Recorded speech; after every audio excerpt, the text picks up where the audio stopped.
Morning, morning. So we continue our series in the book of Nehemiah.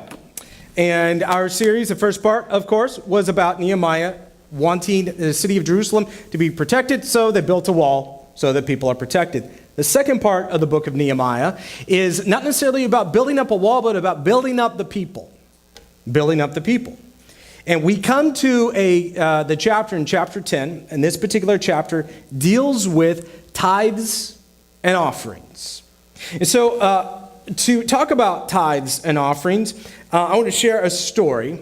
And I think it's a story I've shared with some of you guys before, but I'm going to add a little twist at the end. The story goes like this.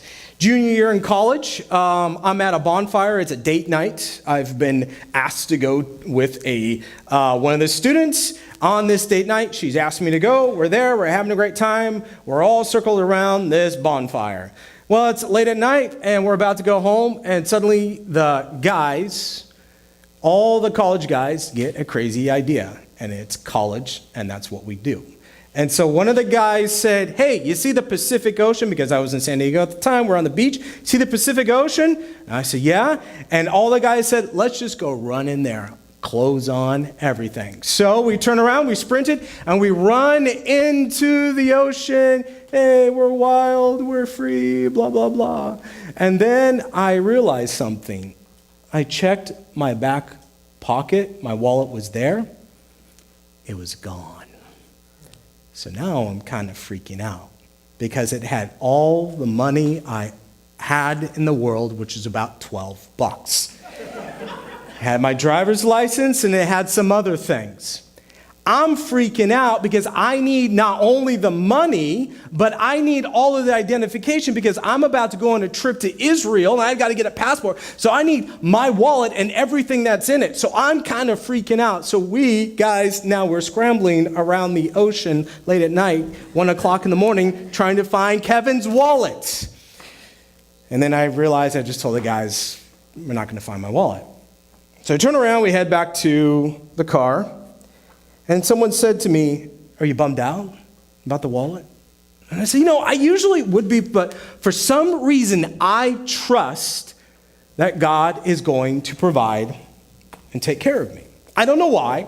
I don't usually have that much faith, but at that moment, I had this faith that God would return the wallet to me. 3 days later, on my voicemail, I get this message. Hey, bro, dude. I was fishing off of OB Pier, and I threw my fishing line in, and I reeled it back. I thought I caught the big one. It was your wallet, bro, dude. I'm like, no way. He gave me his address, and he said I could come and pick it up. And I went there, and sure enough, not only was all my identification in there, but the 12 glorious dollars that I needed. Now, here's the twist.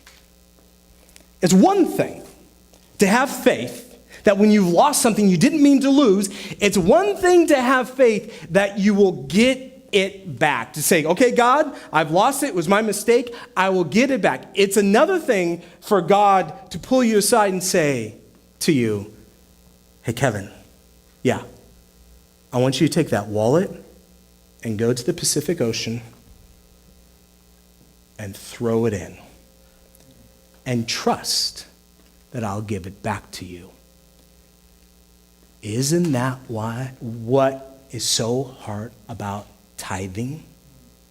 Isn't that why tithing is hard? It's one thing to lose something on accident. It's another thing for God to say, hey, I want you to take your $50, $100, $500, whatever, throw it into the Pacific Ocean, and then one day some random surfer's like, hey, bro, dude, I got your money. You don't believe you will ever see that money again. It's why we struggle to tithe.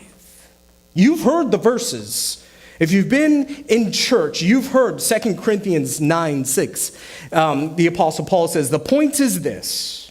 Whoever sows sparingly will also reap sparingly, and whoever sows bountifully will also reap bountifully. It's a tithe verse. It says, hey, you give a lot to God's work, he will return it to you. You're kind of like, yeah, I'm not sure.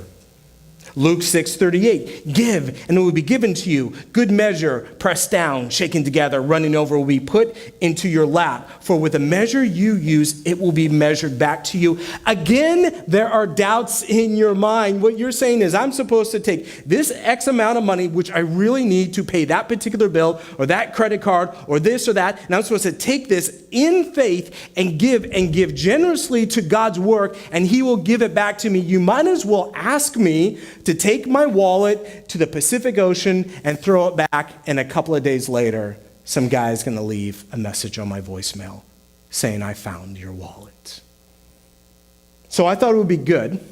And in fact, Nehemiah, the book of Nehemiah, provides this topic and subject about giving. I thought it would be good to explore, what does it mean to give to a church? Because I think we've got some misconceptions, not only about the faith that's expected in giving, but what it actually means to give to a church. So this morning, we're going to explore tithes and offerings and what it means to give to God's good work. And also to answer this question, how am I supposed to have the faith that when I give, it will be returned back to me? Turn with me to Nehemiah chapter 10. Verse 32. Nehemiah 10:32. Should also be on the screen. And that is not the right sermon. It's last week's. I can preach last week's again if y'all liked it. Huh? 210? Interesting. Might have to get your Bibles out. Sorry, guys.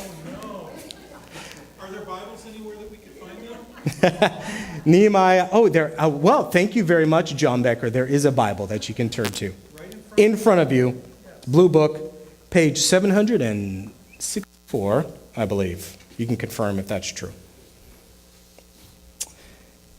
Nehemiah chapter 10, verse 32. Thank you. Okay, we start out. And what we're going to start off with here is we're going to jump in the middle of a contract. Last week we talked about that the people of Israel were making a deal with God. God, we messed up here, we messed up there, we messed up here, we messed up there, we messed up here. We're so sorry, we're so sorry, we're so sorry. Tell you what, we will make a promise.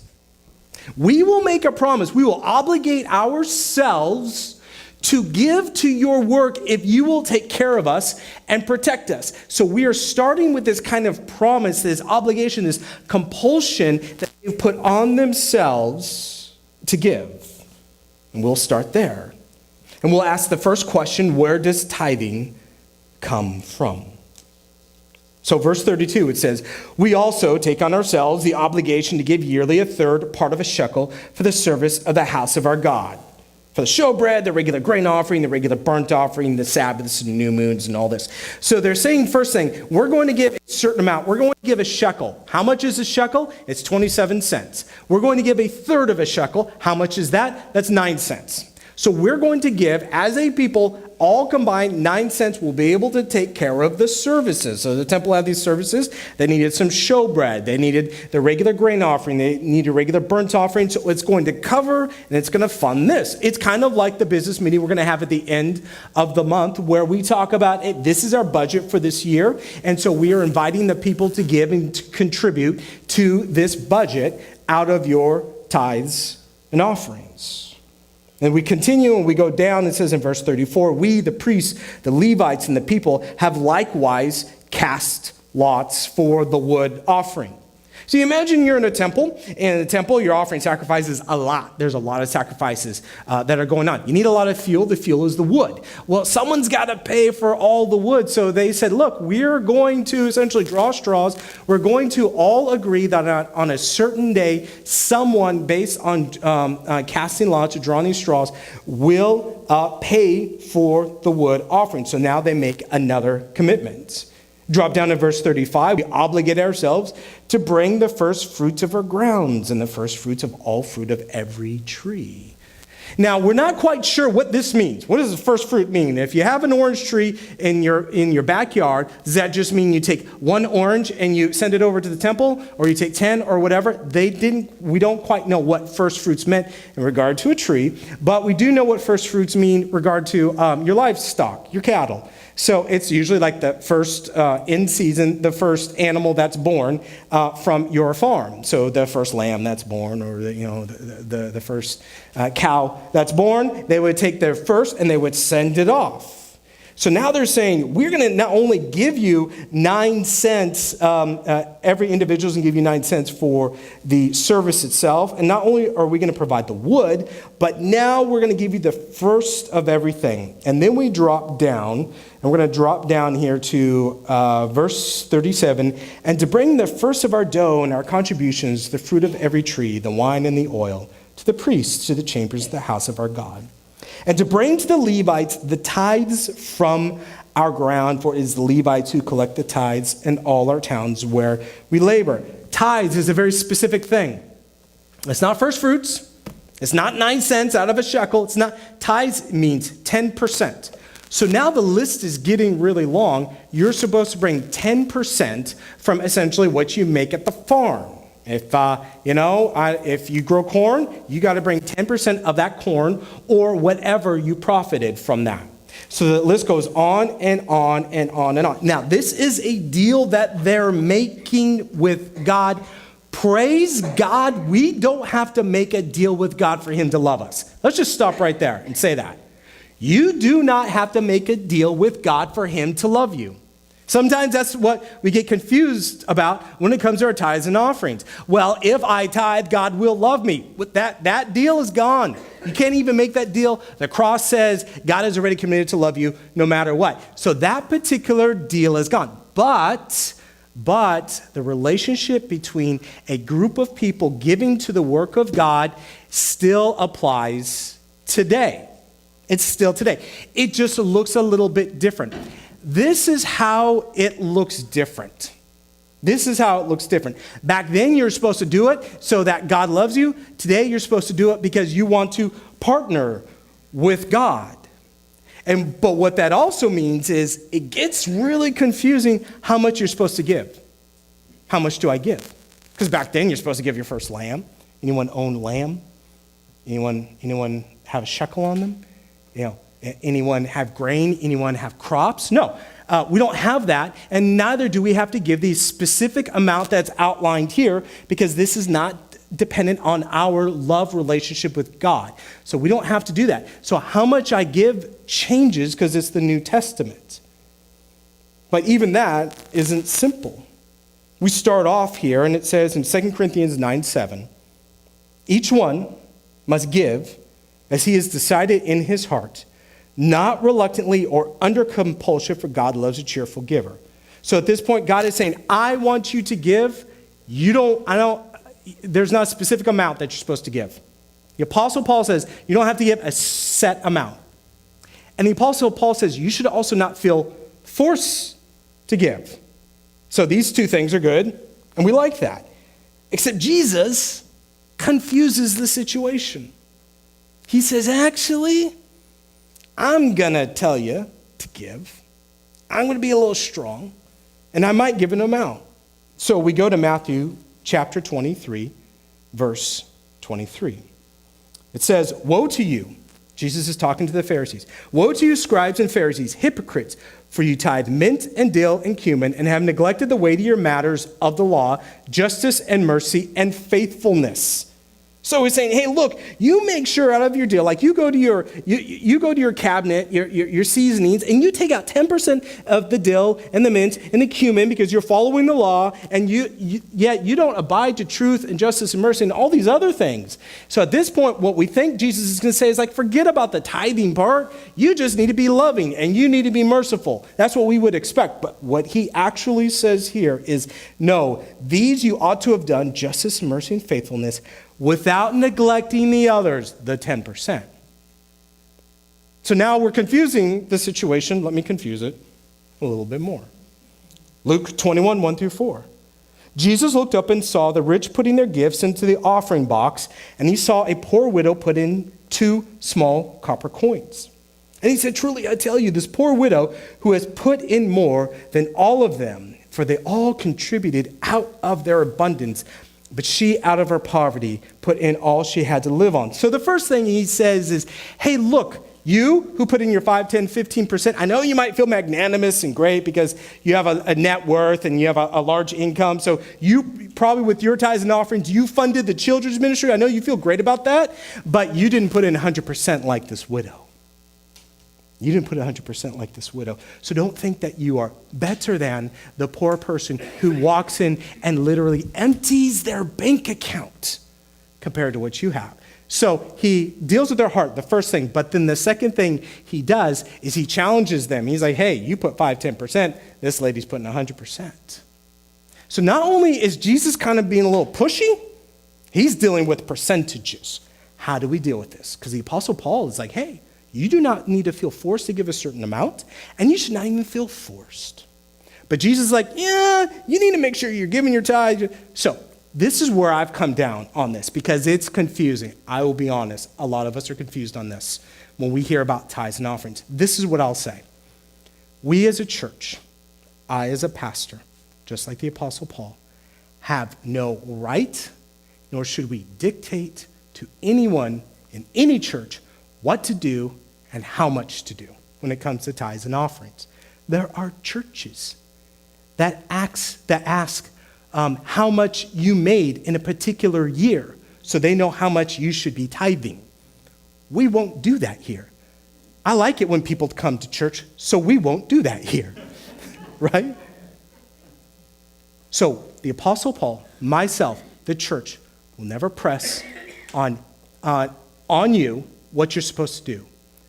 But my experience is Jesus has leaned into my life and has convicted me. Whatever the percentage is, it's between you and God. But Jesus has leaned into me and has challenged me and has said, okay, you're giving that much. Is that faith? I mean, the widow gave 100%, Kevin. What are you giving? Is that faith? So we cannot lean in, but Jesus may. Be open to those moments when Jesus convicts and says, I am doing a good work. I need you to partner with me. So that's how I address that particular tension. Here's another question. Who do we give to? And I think this is an important question because I think this is one of the reasons we resist giving to our tithes and offerings. See, back in the Old Testament, what do we say? The people gathered together, and they were going to give money to the priests and the temple, right? There's very specific individuals and the temple.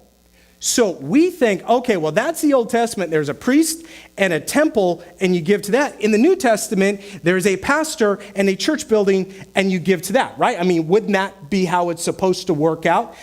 First thing, not a priest. Not a priest.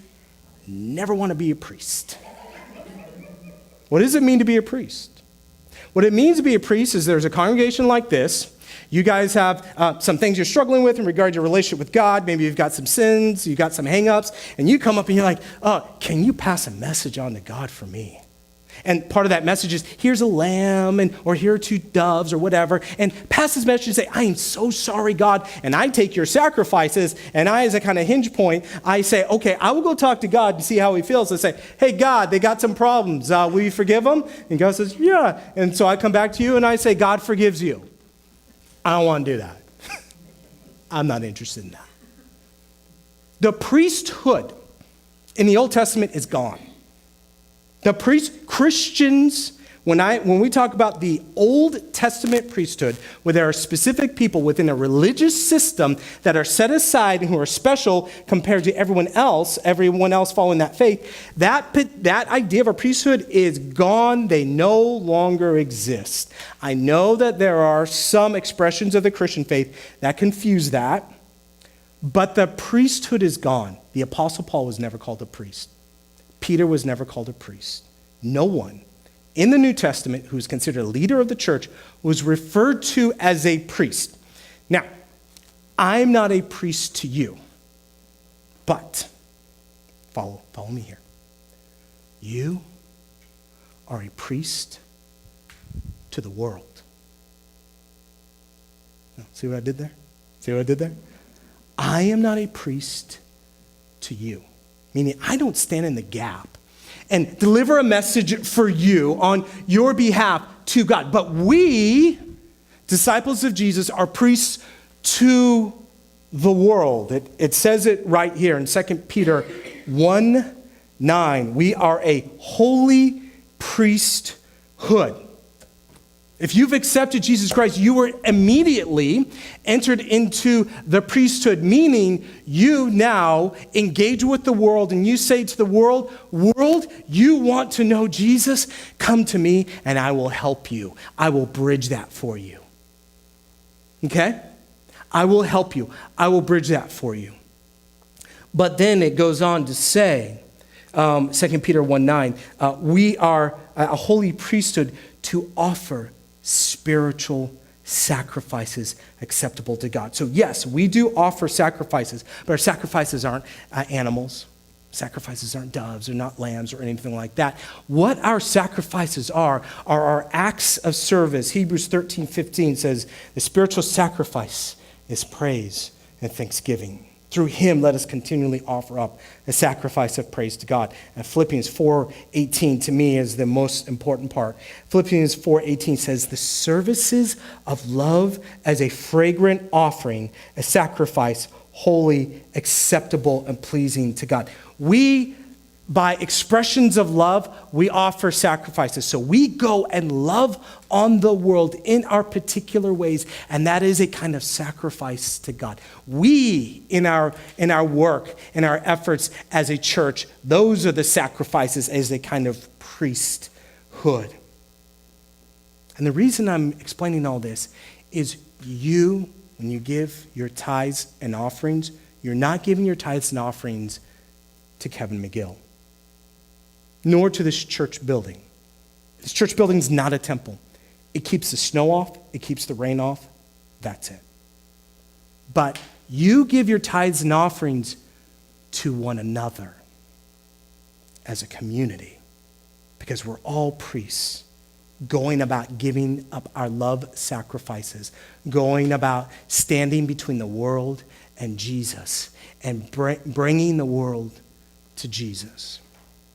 I thought at this time to best express this and to best demonstrate this is to actually invite a couple of people here at our church who do volunteer, but in volunteering, they are kind of priests giving up their love sacrifices to the world. So I'd like to invite Tony McWhorter, Lynn Spinks, and Mike Zimmer up front.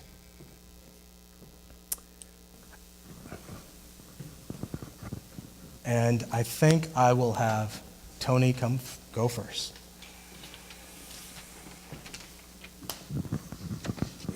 Good morning. As many of you know, I'm in charge of the Stevens Ministry. And I just want to read something here about the ministry. And at the end, if you have any questions when you walk out, you can contact me. Stevens Ministry was launched a few months ago to support our older members in the congregation.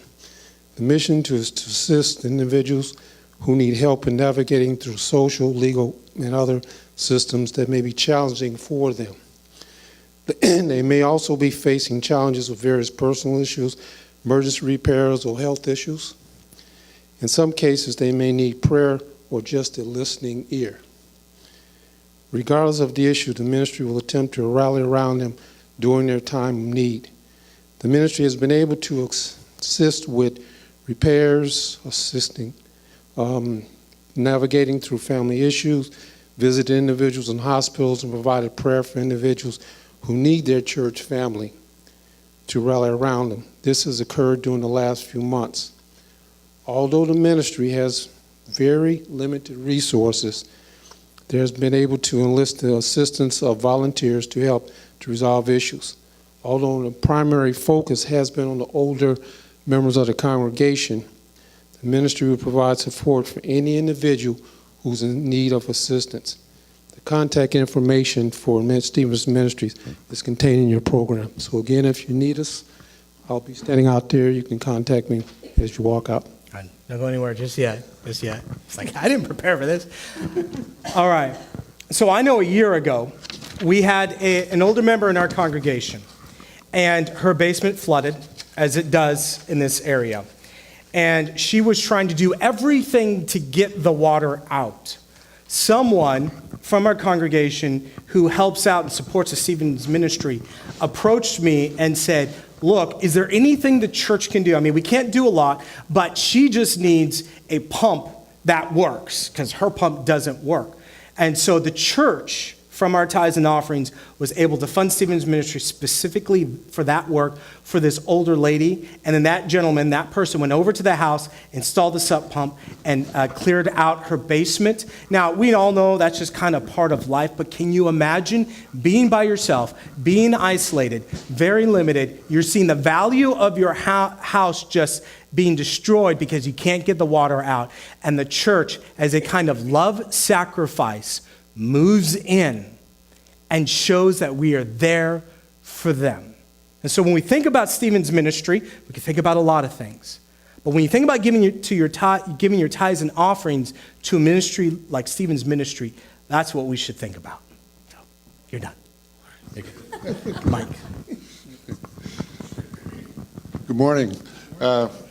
I'm here representing the worship team. When Kevin first asked me to do this, I did what any good husband would do. I asked my wife, what do you think I should say?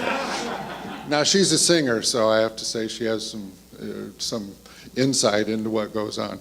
But Kevin just talked about spiritual offerings, and that's exactly what the worship team does. Every week they get up here, and it looks like, they just get up here and sing and play.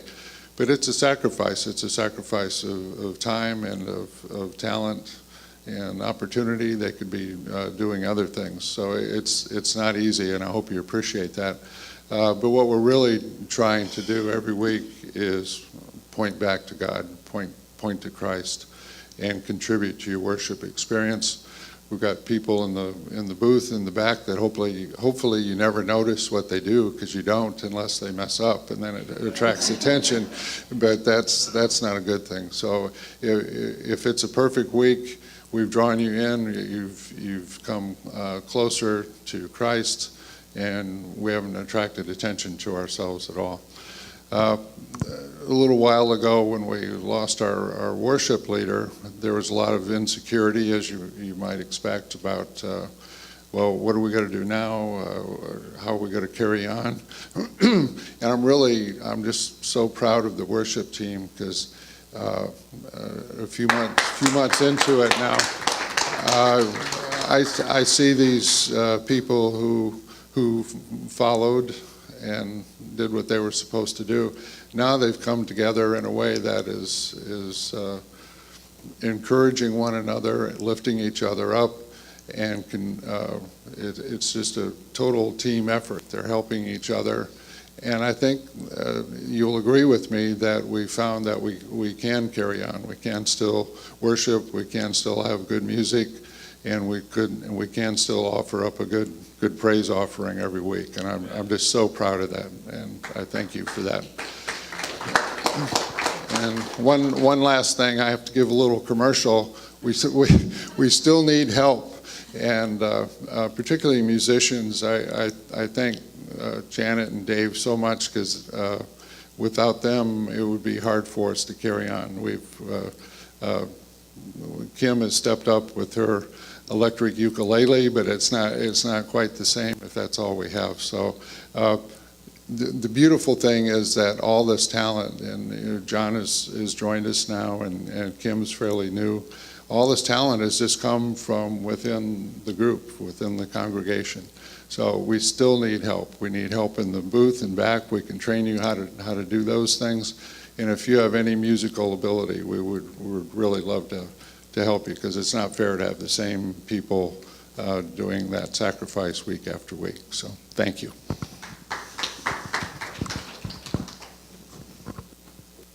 Heyo. I'm not allowed to volunteer for anything else. Kevin doesn't let me. What I'm supposed to represent today is the youth group, which rocks. Like a year ago, Kevin called me and was like, I think you'd be good in the youth group. And I was like, I think I don't have the time. And we prayed on it and gave it some more time. He approached me again and said, we're making some changes to the dates, and I think it might fit for you. Have you prayed on it? What do you think? And I said, I'll come to a lock-in, but I'm sleeping. And I didn't. I made it all night. Went home, got changed, freshened up, and came back for food pantry, which was fun. Handing out food when you're delirious, best time ever. Yeah, Rachel, you bailed on me. Don't shake your head like you know. But the youth group is fantastic. It is so good. And the first couple of times that I helped out, it was like, we moved to Cedar Lake. It's like a 40-minute drive. I'm using all this gas and all this time. And then the kids are crazy. Like, y'all are crazy. And then I was off for a couple of weeks, and I found myself like, oh, man, I wonder how Bobby Joe's visit went. I wonder how Mason did on his game. I wonder what smart dad joke Carson decided to make while I was gone. You know, like, you start wondering all these things, and I realized that these kids were just completely in my heart. And I love them, and I love being here, and I love being a part of it. And it's phenomenal to watch them. What's not phenomenal are the attacks that are happening on our kids. You guys, our kids are in huge trouble. Like, massive attacks from the enemy. And if you had the strength to read through Parent Ninja this week, I know after the title, a lot of people probably just put it away. But those attacks are a good thing. Those attacks are showing us that what we're doing is worth the fight. Drug dens don't get attacks. Theft doesn't have a slow season.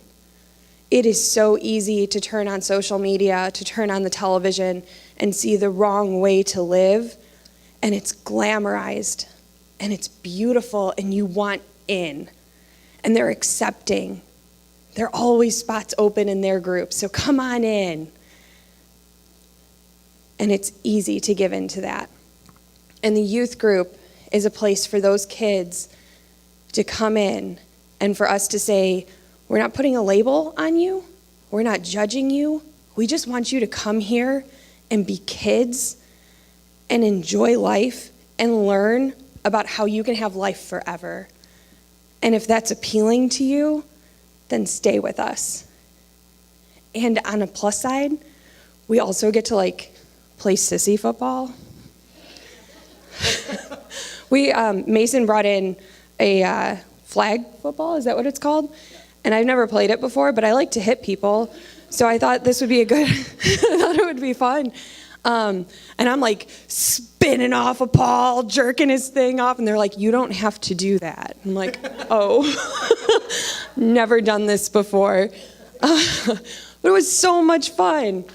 So I think my biggest donation, my biggest offering is just time. Because it's over an hour and a half worth of driving, and then the 2 hours of being away from Caroline, which you guys know I hate to do. But you know what? When she's 12 and mom might not be the coolest person to talk to and open up about being lonely, being under fire, having questions, I want to make sure that there's a place like this, and there's 4 safe walls that she can go to, and there's somebody there that loves her just for being her.